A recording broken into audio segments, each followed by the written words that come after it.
Projekti për lidhje në rrugës transballkanike me portin detar të Vlorës, një tjetër vepër infrastrukturore e cila po zvarritet në qytet duke ka përcyer çdo afat të mundshëm. Kjo përpasoi se lidhja e transballkanikes me portin detar të Vlorës ende nuk është kthyer në funksional, pasi në pjesën fundore të këtij projekti në lagjen 1 Maj, aty ku edhe lidhet me Lungomare 4, një pjesë e rrugës ka mbetur ende pa u rehabilituar. Bëhet fjalë për vetëm 15 metra segment rrugor nga të dyja kahet, i cili vijon të jetë i parehabilituar tashmë prej muajsh.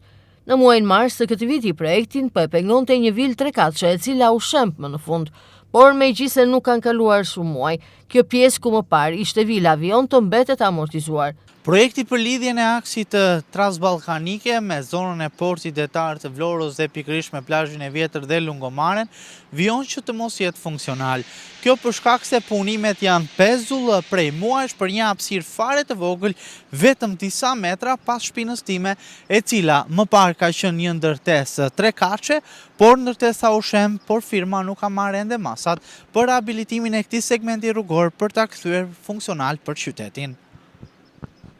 As thuaj se 3 muaj nuk kanë mjaftuar firmës se cila po realizon këtë projekt të rehabilitoj vetëm 15 metra linear të rrugës, pas shembjes së vilës 3 katëshe në zonë, sipas informacioneve nuk është punuar për asnjë ditë të vetme, me punimet që po zvarriten. Kjo gjë ka bërë që automjetet që shkojnë në drejtim të portit detar të Vlorës apo Lungomare 4 të kenë mundësi qarkullimi vetëm në një korsi. Mjetet më pas kthehen në po të njëjtin drejtim duke u bërë edhe burim aksidenti. Mos rehabilitimi i kësaj pjese ka bërë që lidhja e transballkanikes me portin detar të Vlorës, një nga projektet më të rëndësishme për qytetin, të kthehet në një parkim automjetesh e të mos kryej asnjë funksion tjetër.